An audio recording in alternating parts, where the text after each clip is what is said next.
is an Unspoiled Network podcast.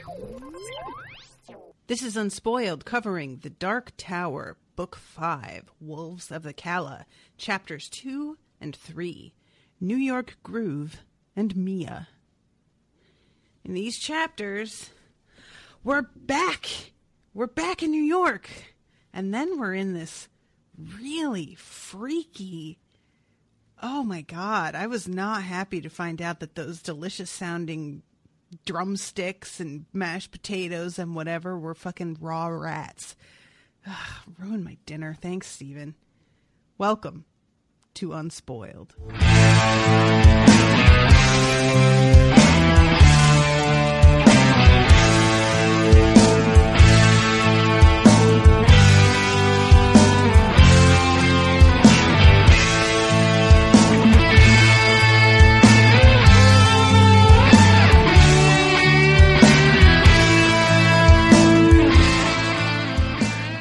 Okay, then. Ugh, that was just like such a bummer to me. Such a bummer. I just thought it was like, a different kind of dream or something. I didn't think it was actually eating things and just... Not just rats, like frogs and birds and, all kinds of stuff. It's really weird because I do, a lot of... I do like 9 different shows right now, and with a lot of them, there will be things that line up with more than one show at a time. And the eating frogs is one of them this time. I just covered Penny Dreadful yesterday, and this dude was just going to town eating some frogs. All right. Yeah, so it was like a kind of... Well, I won't spoil it, but yeah, it was a really gross scene. And I was just like, why can't I get away from this, please? I just don't want to think about people eating raw frogs anymore. That'd be great. Thanks. Welcome to the show, everybody. Doesn't like Cranigmen, aren't you? Cranigmen? Yeah. No. I mean, no. I think about one of my favorite gags is in Crocodile Dundee 2. They did not think we were going to stop a show like this. They are hanging out with some Aborigines, and one of them is eating a giant spider. And he's roasted it over the fire and cooked it, and he's got the guts open, and he's eating it out of the shell like it's a crab. And somebody asks him, "Is that good?" And he looks at them and just goes, "Nah, needs garlic." It's just really unexpected moment that, as a child, I laughed for like 10 minutes. I thought that was hysterical. That's good. Welcome to the show, everyone. I'm Natasha. I am Miles. And, these are some weird-ass chapters. Everybody is going off on their own, doing their own weirdo thing. Well, I wanted to group these chapters together because these are the chapters where everybody is, this is what happens during the night, right? In the first chapter, we're exclusively with Eddie and Jake and Oi, and in the second chapter, we're with Roland and Susanna. So, and they are very different tones, and very different things are happening. But I thought it'd be good to just have the whole group over the course of this episode and just check in with them and see what's happening. So, Eddie, Oi, and Jake are chilling in the New York of 1977. On the very day where Jake walked out of school and went to see the Rose. Yeah. I really, so we know that part of this is because of the muffin balls, but Susanna ate them too. So are we meant to believe that she doesn't have the ability that they seem to have, or is it because of this pregnancy preventing her from traveling the way that they're traveling? Or what is it? Do we know that? Am I supposed to know that? I know that, but I don't think you're supposed to. Okay. I just wasn't sure if it was there was something that I should have maybe pieced together or anything like that. In case you guys, this is the first time listening to this, I have read this book before, as well as the next one. I'm still not on the Seventh Dark Tower yet. I am still reading Hearts in Atlantis, which I was told I should read before reading the final book. I'm about 100 pages into it, and some dude, like, in the regular world just kind of, like, zoned out for a second and was like, all things serve the beams, so yeah. Okay. So, yeah, I'm feeling pretty justified in my decision to read this one first. But you have not read any of these. I have not. Yeah, Unspoiled is a show where one of the hosts doesn't know what the fuck is going on. So welcome. Every show is somebody's first, Natasha. Mm-hmm. Yeah, well. Absolutely true. So, yeah, they go back in, and they, he watches Jake walk on by. He, being Jake himself, watches himself walk by. He does. And this is like well-groomed, good haircut, uniformed Jake. Yeah. As opposed to, like, I love how this is the first time we've really gotten a description of any of the characters since they have been spending months in Midworld. Mm-hmm. But, their hair's all long and they're wearing deerskin and moccasins. Yeah, and it's kind of a weird moment because when Jake sees himself, he says the thought that he has is how much younger and more innocent looking. God, how did you survive, you poor bastard? And I'm just like, but you don't know what you look like yet, do you? Like, has he had a mirror in a while? Right? Am I crazy? I don't know. It's like, that's a good question. I mean, maybe he thinks of himself differently. Maybe. Maybe he's like looking back, he was like, oh, that's who like he knows what he's wearing now, and he definitely has a better sense of, I think, his physicality, I would guess. Mm-hmm. So, yeah, it's just like kind of a weird, because I feel like our image of ourselves in our minds evolves incredibly slowly. Like, I will still picture myself as if I were 22, 23 years old a lot of the time and get quite a shock when I pass by like a department store window and just have a reflection and I'm like, wait. I do it too. It was actually one of my favorite things about The Matrix was the idea of residual self-image. Mm-hmm.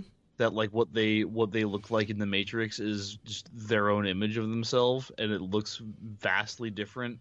Like, not only from the real world, but like from how they looked before in The Matrix. Mm-hmm. Yeah, it's so I mean, it's not a big deal, but I was just kind of like, I don't really buy that he knows what he looks like at this moment, but that's fine. And Jake is just like so elated to be here and is just in a great mood and joking around with Eddie and the whole thing. And Oi is here, and it's nobody can actually see them, but they can sense that they're there. Because Jake and Oi are like laying on the ground, and this woman actually like picks up her skirts to step over them. Happens a couple of times, yeah. Yeah. And then later on, the guys in the warehouse are like, is there somebody in here with us? Like, they can tell there's something, but they can't really, penetrate whatever barrier that is to actually see them. Well, and the whole world is weird. Like, the whole New York that they're walking through is strange. Right. Because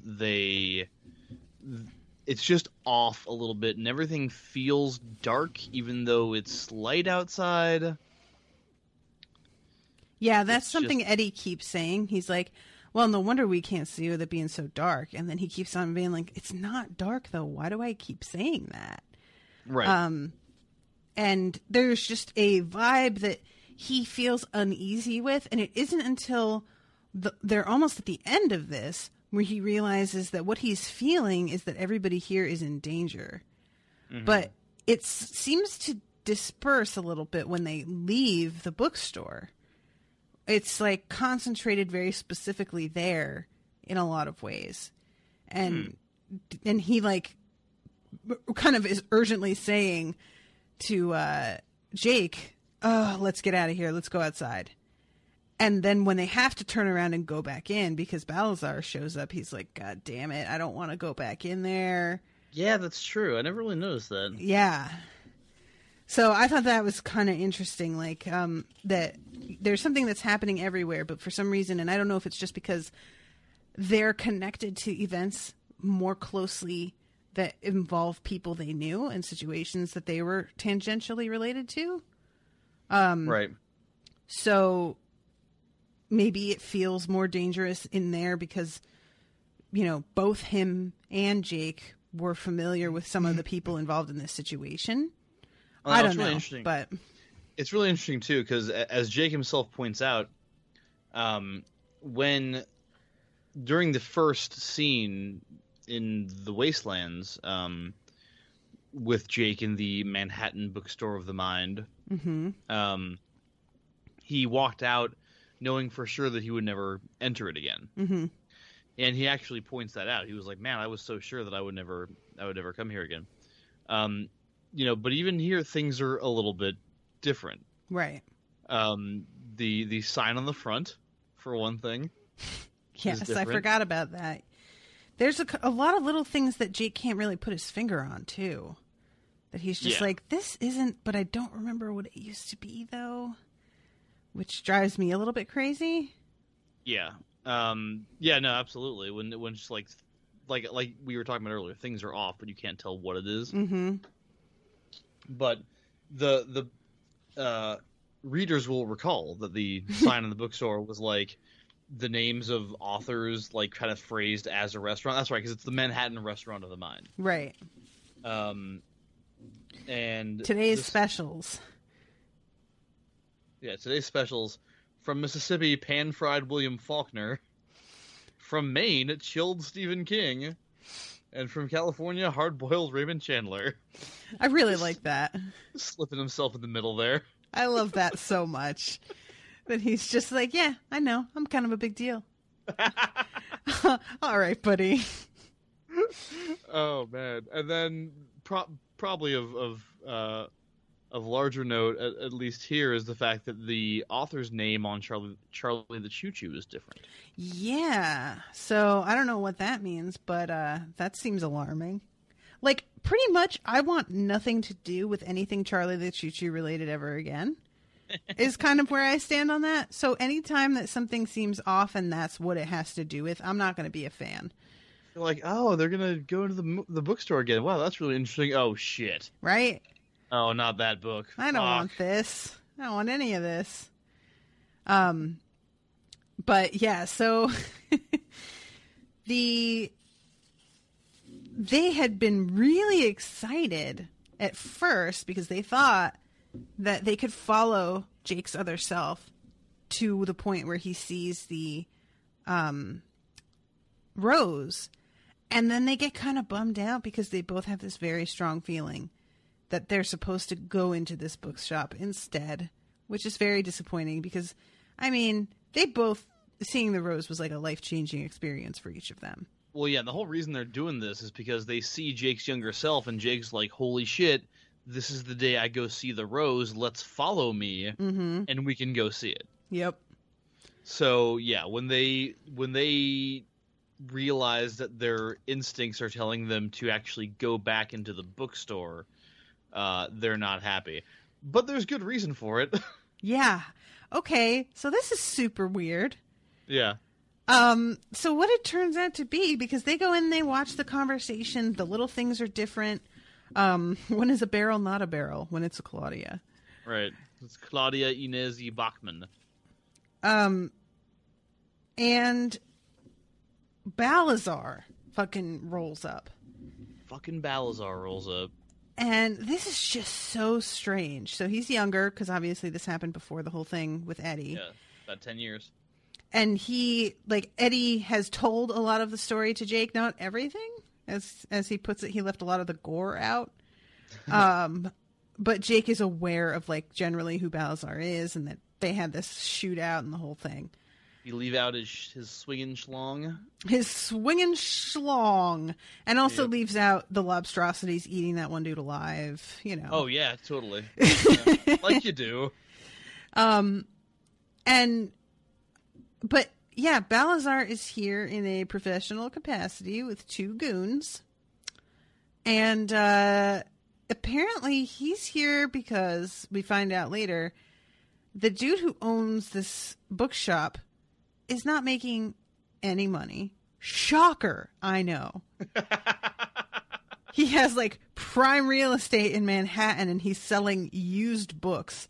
He gave one away, for fuck's sake. And it's huge. Mm-hmm. Like, they point out, his building is massive, and he's got a shit ton of books, like the most expensive books that aren't for sale. Yep. Yeah, it's just the kind of thing that, like, you accept that this is happening because it's a book and people just own businesses that should never be a thing in books and TV shows and movies.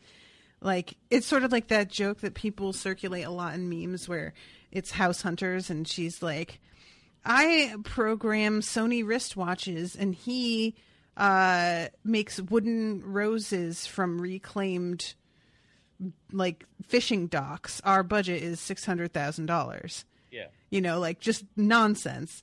But you accept it because for the show, they need people to be interesting and able to live out their dreams doing something that's absolutely never going to turn a profit ever. Mm-hmm. Not that I would know anything about that. And they lent him $100,000. Mm-hmm.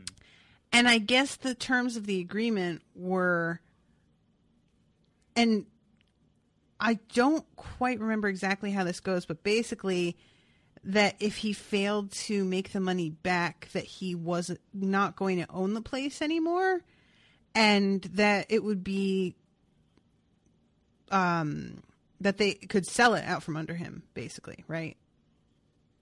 Well, so I'm looking over it.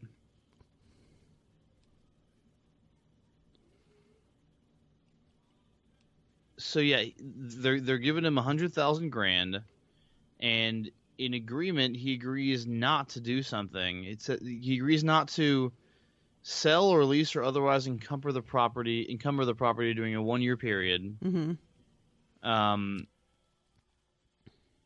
And I'm wondering,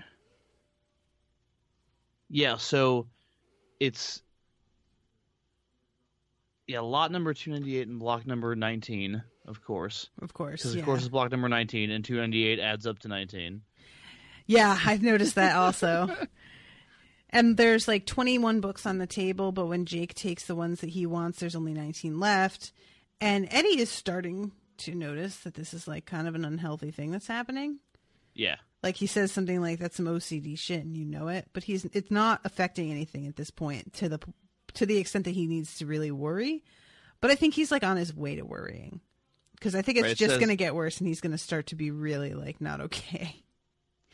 Right. It says, if these conditions are met, we'll have the right to sell or otherwise dispose of the property to Somber or any other party. Mm-hmm. Yeah. But yeah, the darkness is, like, everywhere, and Eddie is getting dangerously close to these guys trying to read this agreement. Yeah. That he signed with Balazar's people. And it's kind of a weird thing because it's like he's trying to read it because I feel like there's a part of him that wants to help somehow. But the very act of getting too close is like getting these dudes real twitchy and thinking that maybe they're being set up and that there's somebody here. So I think Eddie wants to help, but he's almost to the point where he could get this guy killed and really needs to back the fuck off for a second. Yeah. Buddy. And yeah, it's just such a strange thing because he is certain that he needs to read this agreement, that this is really important. But, like, it's a mob loan shark deal. I can't fathom what this has to do with anything, you know? Oh, okay, right. So here's the part that I was looking for that I missed. Okay. So the very first part, memorandum of agreement, all right? Mm-hmm. This document constitutes a pact of agreement between Mr. Calvin Tower, a New York State resident owning real property, which is principally a vacant lot. Right. That's right. Because I noticed that too, but I just, like, was so focused on everything else that I kind of swept past it. Okay. So this piece of property that they're talking about that they will own if basically he doesn't meet the conditions is the lot. Presumably the lot with the rose where in it. the rose is. Right. Yeah. Okay. So that's the big deal here. Interesting.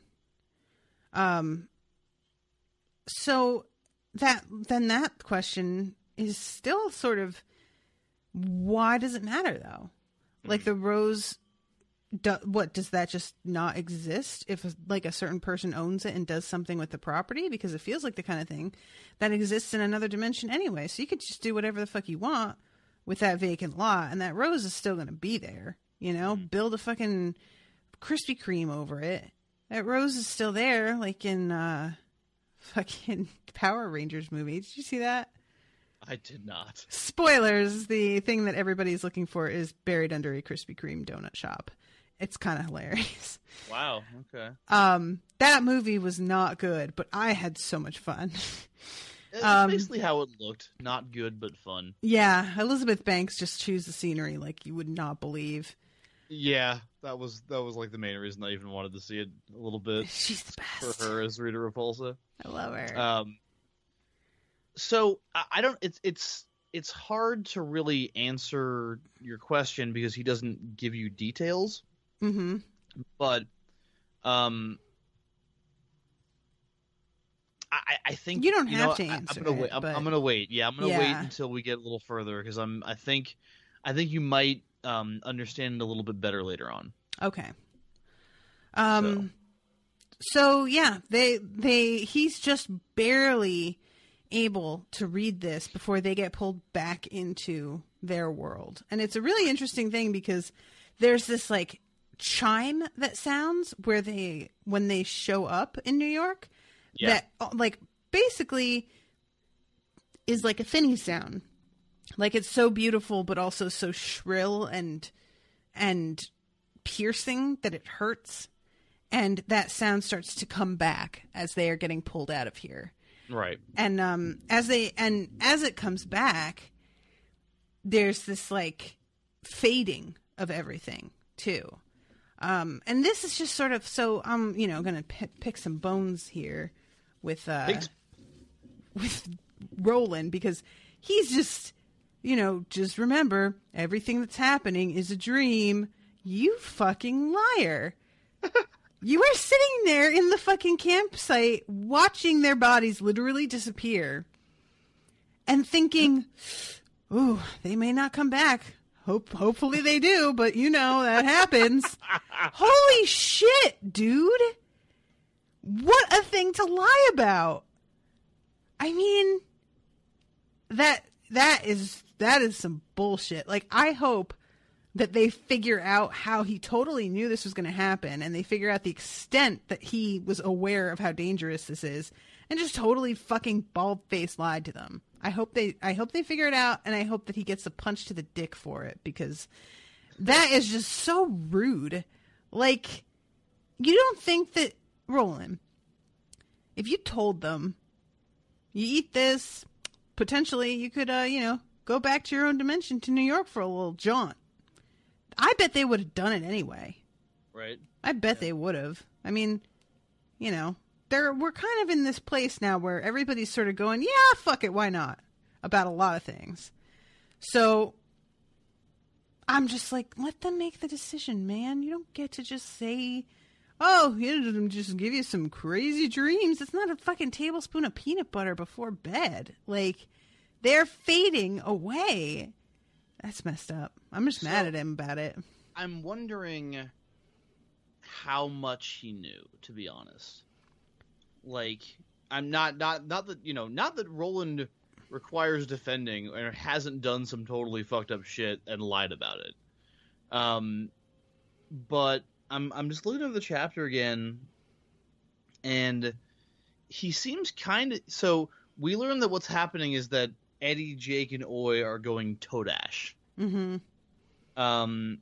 And we go back a little bit, and this is something that Court basically taught him and his friends about, right? And it just, like, if it was just like you said before, if it was just the muffin balls that did it, then why didn't Susanna go? Mm-hmm. And he just seems like he wasn't expecting it to me. Because it's like his eyes widened and his heart began to speed up when he heard it. What page are you on with that? I'm on in my. Oh, I mean, So my copy, as I've explained before, is weird. Yeah. Yeah, so it's page 103 for me, but it's the very beginning of part 6 of the Mia chapter. Okay.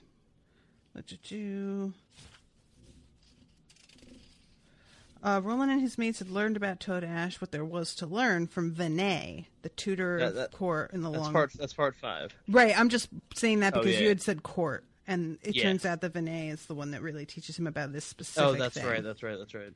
Yeah.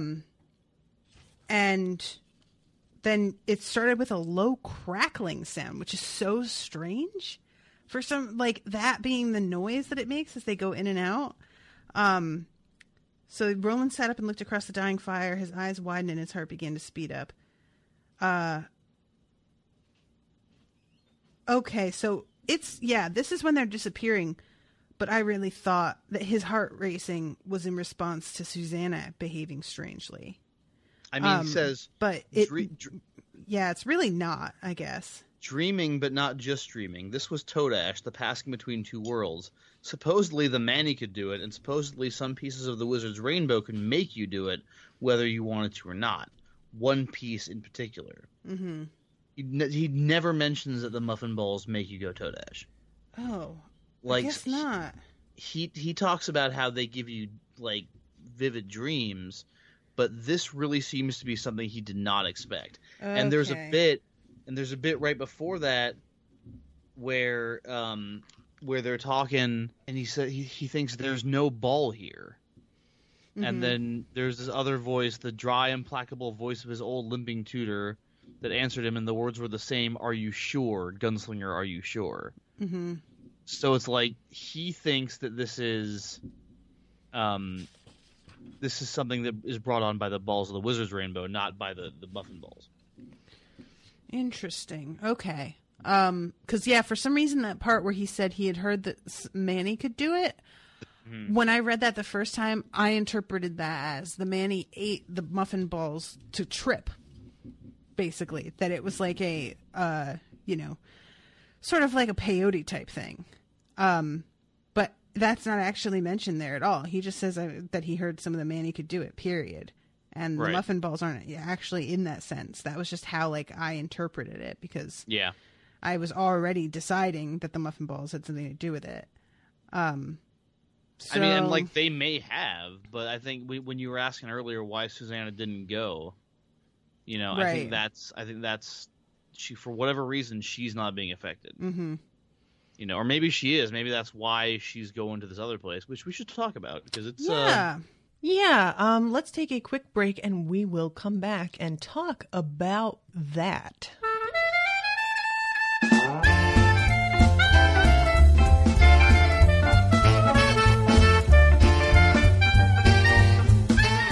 I just want to give you all a really quick taste of what you get for $1 a month.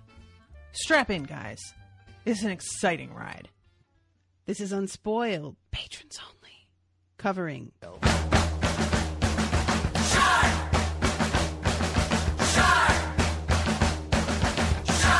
Sharknado, Jessica Jones,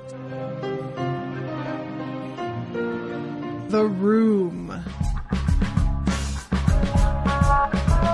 Luke Cage, Take my love, take my land, take me where I cannot stand. Firefly,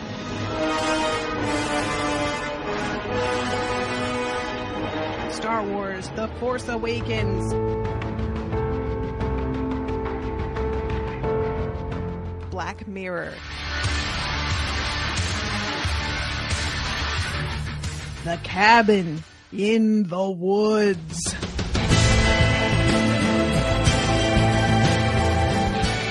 Sherlock,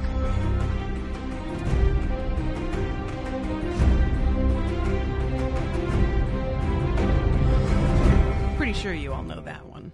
I just gave you 10 reasons. 10 reasons! And that's not even all of them. We covered Ghostbusters. We covered The Avengers. We covered Civil War. We're going to be covering all kinds of stuff in the future for Harry Potter, special episodes on the movies and on Fantastic Beasts and Where to Find Them, and on some of the side story books, and on Cursed Child. There is going to be so much stuff coming up, and it's $1. You guys, for realsies, you should do it. Become a patron. Patreon.com/unspoiled.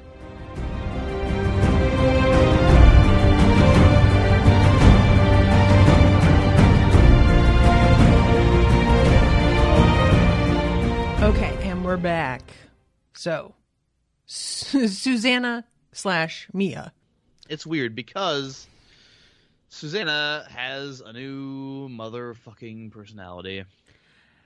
Susanna has a motherfucking demon baby, apparently, is the running theory we've got going right now. That is the running theory. Not a fan of this. I'm not a fan of this in that I don't want her to be pregnant with a demon baby just because that does not sound great. But I also am always like just not a fan of the like mysterious pregnancy trope that gets foisted on female characters in science fiction a whole lot of the time. I don't like that. I don't like the demon baby. And frankly, I don't like that we're going back to Susanna being a split personality. Mm-hmm. Mm-hmm. Like it really bothers me, and it's actually one of my biggest problems with this book as a whole. Okay. Is that because like I don't think I'm spoiling anything to tell you this is a thing that continues. I am set up to think that here, so I think that's fine. Yeah. But it's I just really hate it. It's like you couldn't think of, now that she was a whole person, and like the only thing Detta Walker had been reduced to like a voice in her head that occasionally helps her out, and Odetta Holmes had been reduced to less than that. Right. Like she never shows up. Yeah. And it's just and I really love Susanna, the character, and the fact that King not only went to the pregnancy thing, but like couldn't find anything else to do with her. Yeah, that was interesting besides yet another split personality thing. It's like, come on, dude! Like, it sort of cheapens her whole drawing of the 3 unification arc to me. Yeah, I agree. And like I said, I'm gonna withhold judgment to see where this goes, but it just kind of feels like, because what I had thought was gonna happen for a second, because it's like this chapter, the way that it starts out is, once upon a time, back in the 60s, before the world moved on, there had been a woman named Odetta Holmes, a pleasant and really quite socially conscious young woman who was wealthy, good-looking, and perfectly willing to look out for the other guy, or gal. And I was hopeful that since the other two had gone back to New York, that maybe she might also go back, either to her own time, which is obviously a different one than the one they're in, or that she'd go back after everything happened and we'd get to see the fallout from her personalities. Like, because what I had constantly thought of when we were covering that was, how the hell did somebody like her have 2 whole separate lives and nobody noticed? Right? So I was kind of hoping that we might see some of that, like her actual day-to-day life functioning as Odetta, and yet keeping a whole separate apartment and everything. I can see that. That might be interesting, like as a flashback. Right. So I thought that there might be a little bit of that, and that would turn out to be significant in some way, because, maybe we could go back to like, it's sort of a weird thing. Like, are we thinking that her split personality started before she lost her legs, right? Yeah, it happened when the brick hit her, right? Right. So if we started back before she lost her legs, we could still have the split personality thing and deal with like the logistics of how that even could work, and potentially like see something related to the guy who shoved her and took her legs. So that was kind of like the direction I thought we were going to go with that. And then when it turned out to be a wholly, completely unrelated thing, and not only unrelated, but like it feels like it's been triggered specifically by the pregnancy. And so that right there is like, like I said, the women being impregnated by creepy things in science fiction is just a trope that I'm kind of done with. And the fact that it's not just a pregnancy, but apparently a pregnancy that's affecting her mental health that she just got back. It just feels like a double violation. Yeah. You know, like, so I don't know. It's the kind of thing that I'm not sure yet. I'm not sure yet story-wise, and I'm not sure yet in terms of King, because he has done some problematic writing when it comes to women and sexuality. Like, the whole thing in It, with the one sole female character basically fucking a bunch of dudes to save them from being lost in the sewers, is the dumbest, grossest shit. And there's really no excuse. Like, I hear people trying to like, nope. And so part of me wants to believe that he is intending for this to be better, or that he's going to subvert this somehow. But history shows that he isn't great about this kind of thing. I mean, shit. His first fucking novel was Carrie. Right. Which is a great book, but has some issues. Yeah, I haven't read that, so I can't really speak to that. Oh, you should. I would be very interested to hear your thoughts on Carrie. Yeah, I saw the movie like for the first time only a couple of years ago. But fuck the movie. Which one did you see? The old one or the new one? The old one. Oh god, yeah, okay, no, not the new one. That's good at least. So yeah, I'm just like, the fact that it feels like this demon has impregnated her and also sort of taken over her mind in an indirect way. And I'm just like, can she just be at all? Yeah, like, can she just be a person and not have to be at the whims of something always? Yeah. I will say that at some point I become a little more okay with this plot thread. But it takes a while.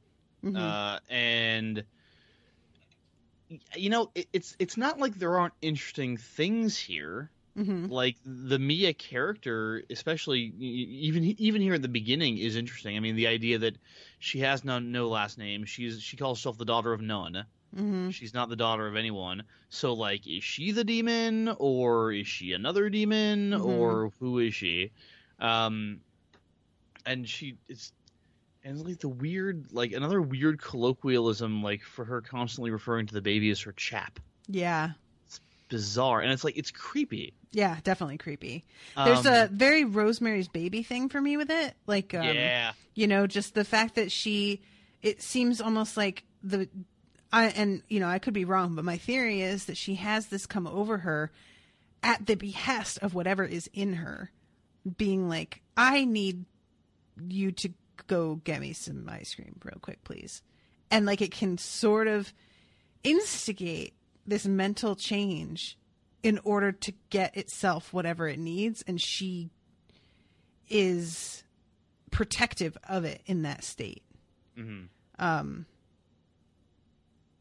And yeah, I'm like kind of wondering if that's not because Roland is watching and following because he's concerned about her.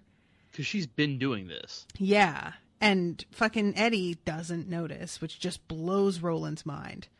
Like, a couple times, he's just like, how did he not see? Like, and I think he's just talking about the pregnancy, right? That, like, clearly she's struggling because she's pregnant, and somehow Eddie is just missing it.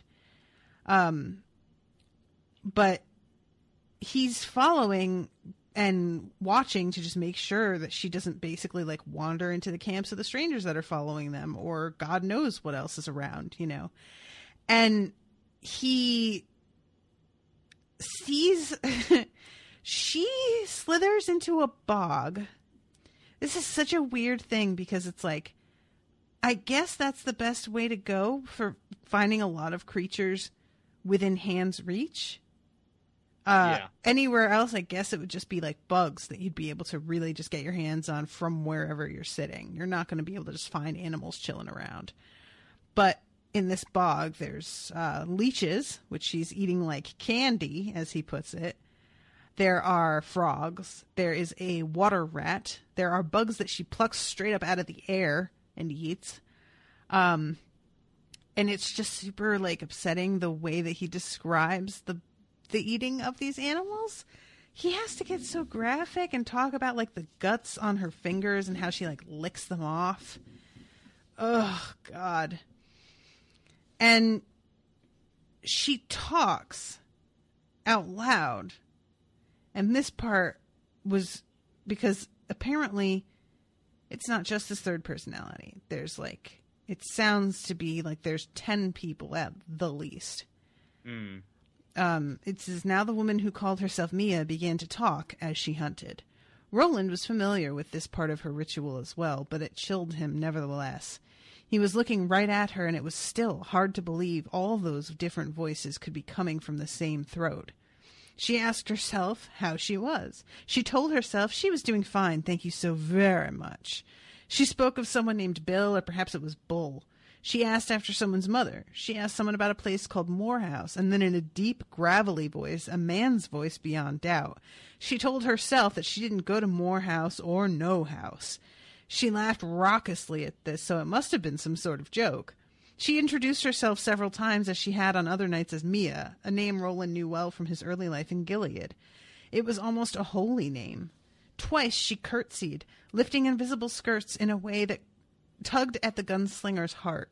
He had first seen that sort of curtsy in Magus when he and his friends Elaine and Cuthbert had been sent there by their fathers. So that is super weird to me. You know, it's not just that she's like got this other personality, but that it is apparently somehow linked to the traditions of the world that Roland lives in, which I think has to be the responsibility of the demon too. That's the only like outside influencing force here. Like if it's all, because if it was all in her own mind, I mean, the only other thing I can think of is that if like a new personality has been born in her mind since coming to Midworld, then maybe it would associate itself in some way with Midworld. But it still feels very much like this character doesn't feel like one that would appear in Susanna's mind of her own, like on its own, on her own. It feels like something that was created. Yeah, agreed.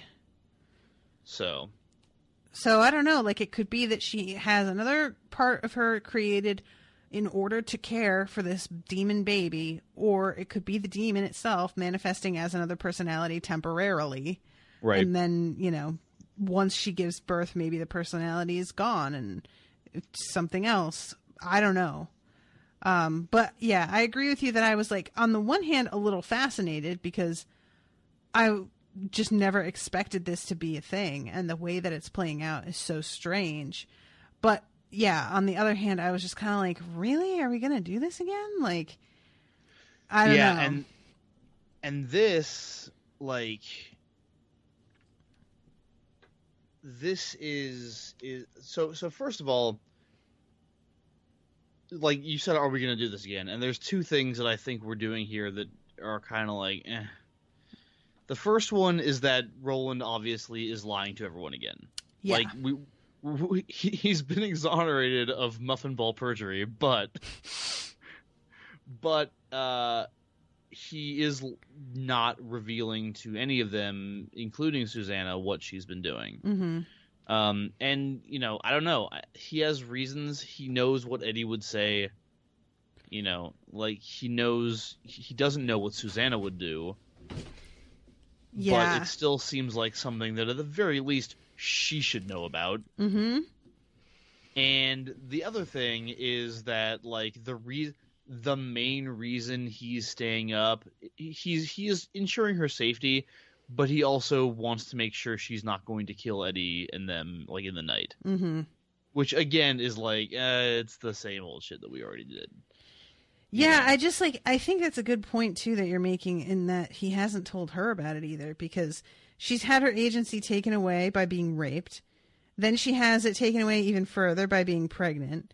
Then she has it taken away even further by that pregnancy apparently creating this other personality or taking over her mind. Yeah. And then he continues to take her agency away by keeping the information of what's happening from her, even though he has no right to do that. Right. So that's a whole bunch of her just getting played by everybody around her. That's unfortunate. It is. It occurs to me, we in the Dark Tower movie trailer, there was no sign of Eddie or Susanna, which was a little bit weird. I've heard that Eddie has actually been cast. And it's actually, what's his name from Breaking Bad? Fucking Jesse Pinkman. Really? That's what I heard. That would be fucking... I mean, I would almost say he's too old to play that role now, but maybe. What's that dude's name? Oh, I can't remember. Something White, isn't it? I don't even know. Let me look. But there's been no mention of her. And the more you think about it, the more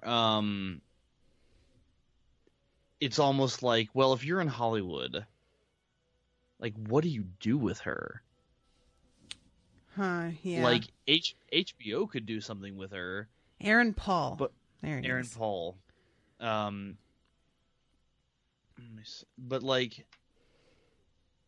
I don't know, man. Obviously, I don't agree with this idea. I'm just thinking about it from the perspective of a suit, like a Hollywood suit. Mm-hmm. But it's okay, so rape, demon pregnancy, really uncomfortable racial stuff, right? Yeah. Yeah, that's a good point. I actually was thinking about that because I think I mentioned last episode that a friend of mine was reading this book for the first time and was just like, so, Detta, huh? And everybody was like, yep, not a big fan of that whole thing.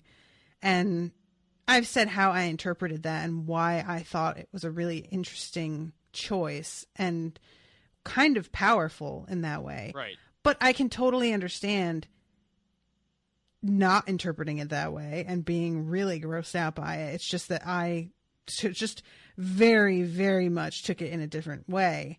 And it feels in some ways that now I'm not sure that I took it the way that I should have, because now he's doing this. So I'm like, did I give myself too much? Did I give him too much credit at the time? No, I think he just handles the racial stuff a lot better than he handles the gender stuff. Yeah, that's probably true. He was probably more conscious of it when he was doing it. Writing about race in the 90s is something that you were still doing while being really aware. Mm-hmm. Whereas even today, a lot of people just don't understand what they're writing about when they're writing about gender, mm-hmm. and when they're doing these things with gender and the tropes that they're doing. So it's so I think he was probably a lot more careful before. Mm-hmm.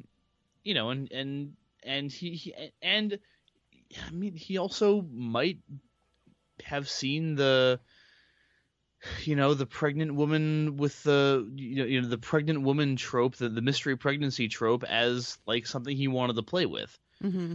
So that's also a possibility. I don't know. I think, obviously, I think you read the Detta thing the same way or the right way because I read it that way. Okay. But we pretty much agreed on how he handled Detta, and that it was dodgy for a second there, but that he pulled it through. Mm-hmm. But yeah, this is not great. And again, I'm I came back to it later on with a sort of better opinion, but obviously I'm not going to say anything about why, and it's not getting any better anytime soon. Yay! Yeah, I just I understand what you mean with just oh, maybe he just wanted to play with that trope, and that's fine. I understand the urge to do that, but you just gotta be aware of that things don't happen in a vacuum. And just because you decide you want to play with something doesn't mean that the way that it comes across is not completely out of your hands after a certain point. Absolutely. So this is, yeah. And I still contend that it's a lazy place to take the character. Mm-hmm. Like, regardless of all of that, because you can do some weird things in the name of exploring race issues or exploring gender issues or even just exploring tropes, and you can do it well. Mm-hmm. But, it's like, God, I feel like I bring up fucking Game of Thrones every week on the show, but it's like the Sansa rape thing. It's like you can the objection is not that rape is a thing. Right. I mean, I object to that. Yeah, that's but yeah, people think that like we're upset that rape was included in the show at all. Like we're wanting it to be erased from the reality of the lives of the people in this world. And it's like, no, we can recognize that it exists and we don't have to treat it the way that we do in the story. We don't have to film it the way that we film it. We don't have to have it be like a contrivance in this, like. Exactly. Yeah. If you have something to say and it's part of your story and it makes sense with your characters and it's treated in a certain way that really indicates that you're being thoughtful about it, even if it's dark material, then that's fine. Mm-hmm. But like that scene was just what was pure shock value and pure just, totally gratuitous. Mm-hmm. And this, you could do like Susanna having a demon baby in an interesting way, Mm-hmm. I think, no matter how much we dislike the trope, but to go back to the split personalities feels like a cheat. It feels like a, just, going backwards because we did this story. Yeah. So yeah, I mean, and that's basically was the exact same reaction that we had to the Sansa rape scene. Was we've done this already with her being abused and victimized, and I thought going into that part of what it was going to be was her either starting to stand up for herself or her keeping her head down while being very conscious that this was a play she was making and us seeing that.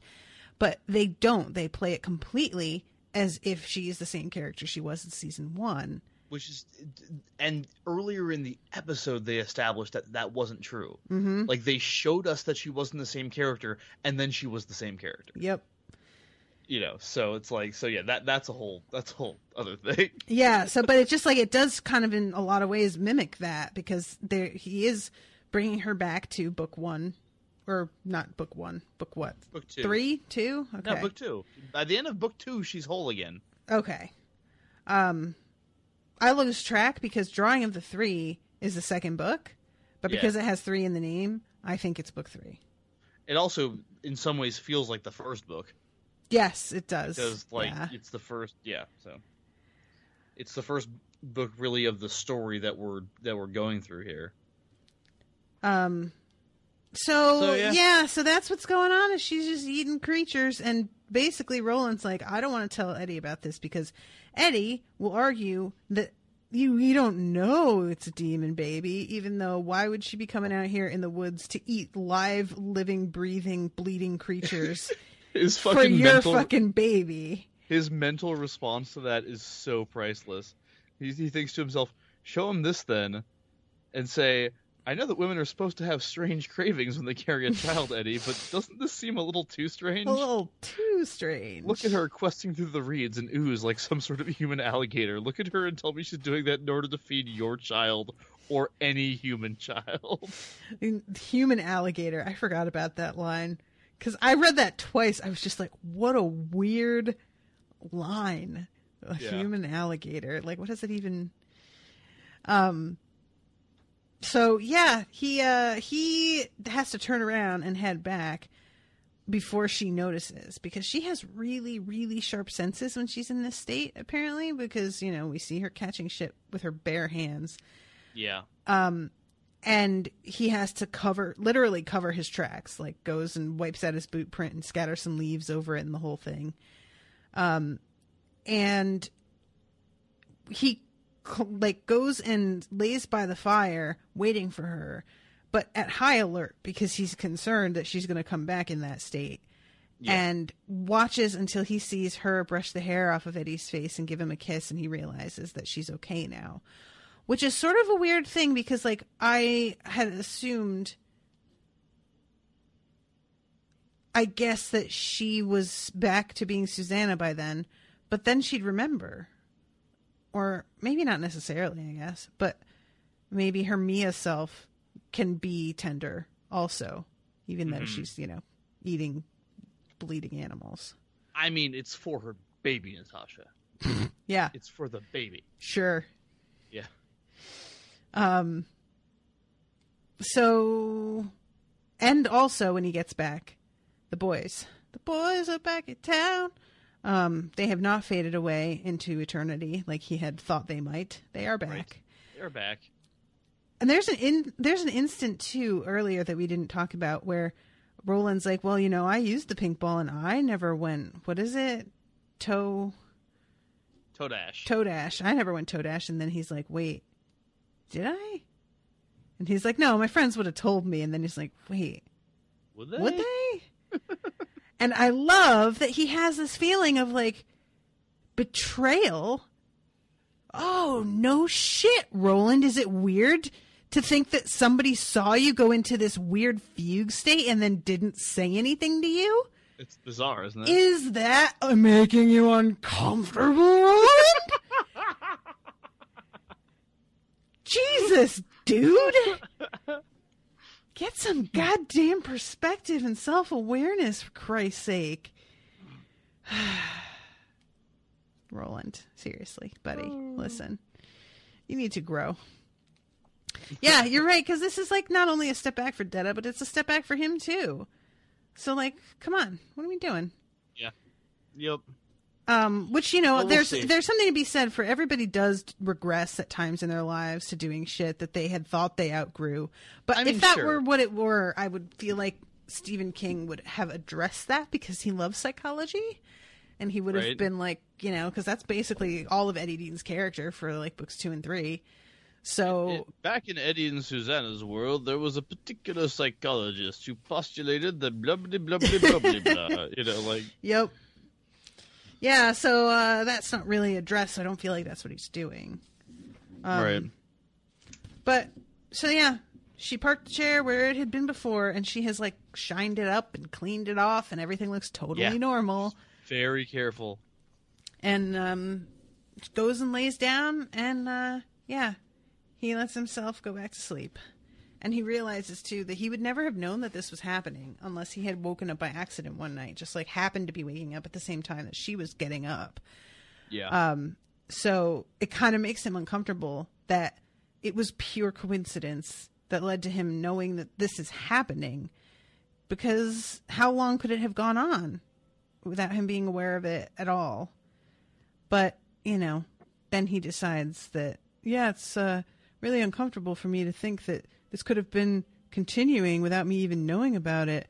Why don't I just, do that to everyone else and just not let them know either so that they're super uncomfortable later? Like, Roland just, like, constantly is like, man, not knowing about this makes me unhappy. And then people are like, well, I would like to know. And he's like, no. Self-awareness and introspection is not one of his strong suits. Oh, man. All right, so that's the end of the chapter. That's it. I think the next chapter is called Palaver, and that's pretty long. So let's just do the one chapter 4, next week. Okay, cool. Or not next week. Week after. Week after, yes. Sorry, guys. I'm going on vacation next week. Not really. I'm not going anywhere, and I'm not going to stop working, but I am not going to be recording. I'm going to be doing some long overdue marketing stuff and just organization for the podcast. Things that would bore you so much if I went into detail, so I will not. But it's the kind of stuff that just takes so much longer than you'd think it's going to take, and I keep trying to fit it in to my regular work days, and I can't. I just have to admit that I can't fit it in. I'm having to set aside separate days to do it. So that's what's happening. So all of next week there will be no recordings, but I did wrap up Legion this week, so that's all finished. So I'm excited because I have those ready to post. And I want to say hi to new patrons real quick. So let's say hi. We have this week Dawn Smith, Ryan Sugas, Rosalie Oceana Kolb, Susan, and Sheila Murray all just became patrons. Welcome to all of you guys. Thank you so, so much for pledging. One or two of you is at the $10 or above mark, and that means that you're going to be getting a postcard in the mail, because I got the postcards from Michelle at Hot Wheels and Glue Guns, who she sent them in as a favor to me, free, to, do a little bit of self-promotion, but also because she has adorable Harry Potter-themed designs.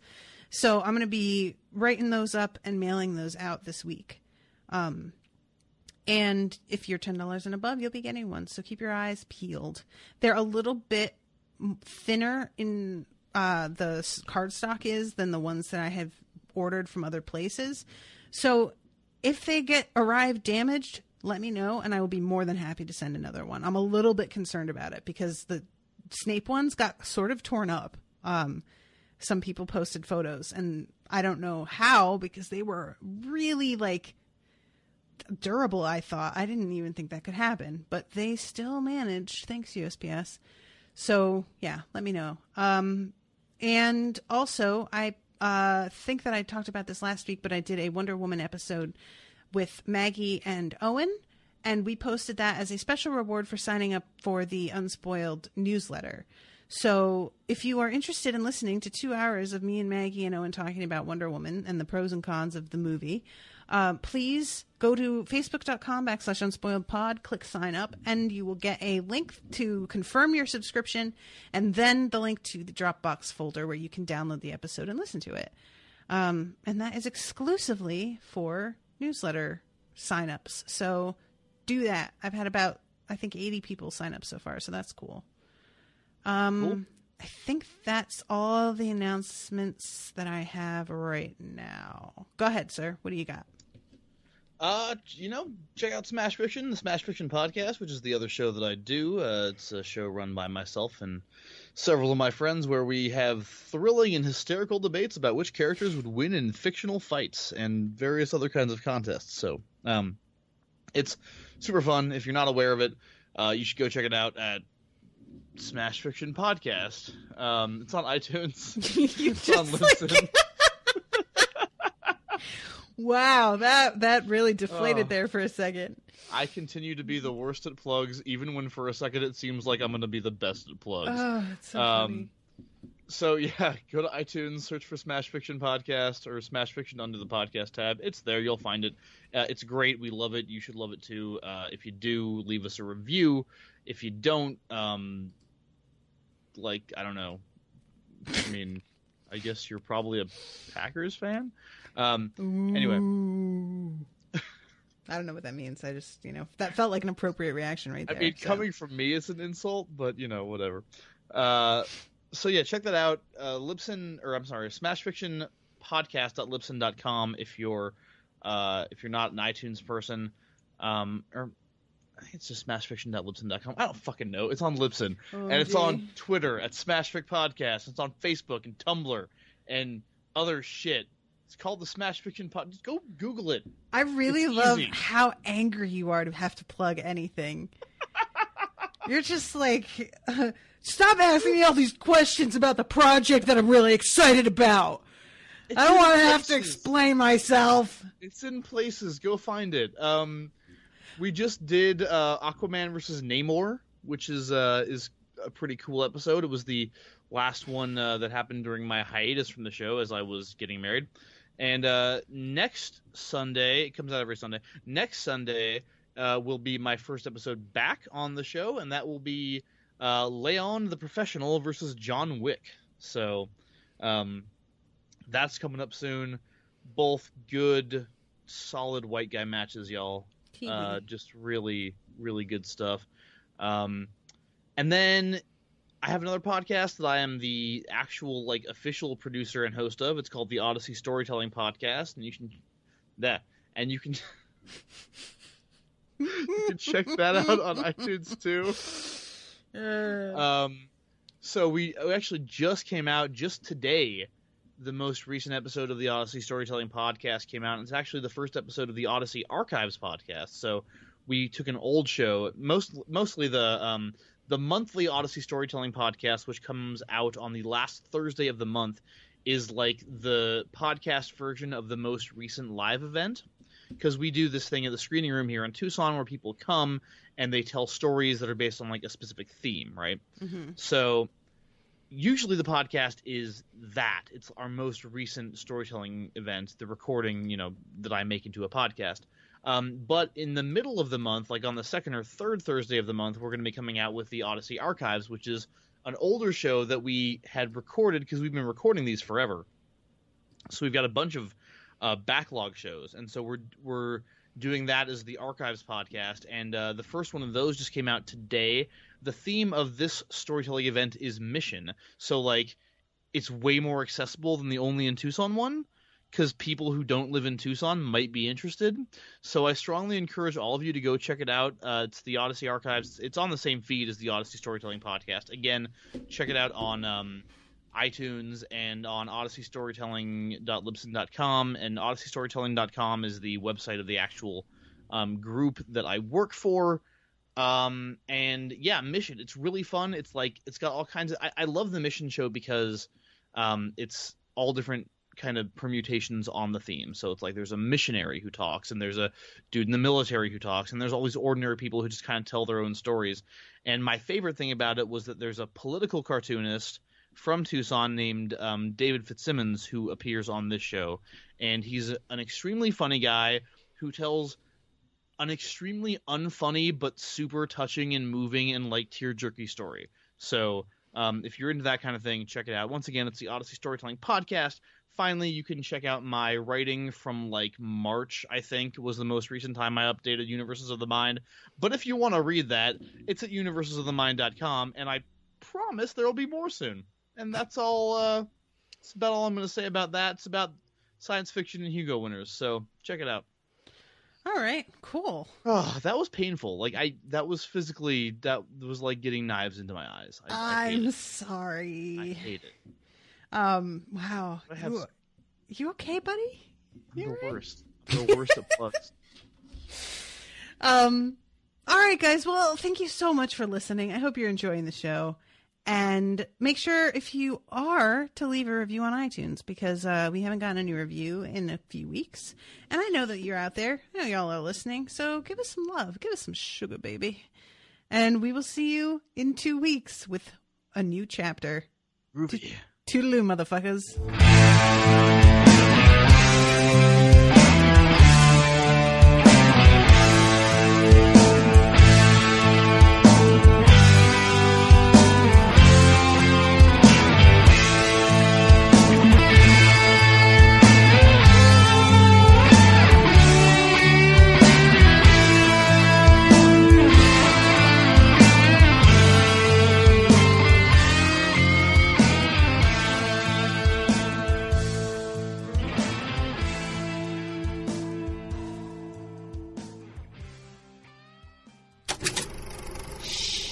That was an Unspoiled Network podcast.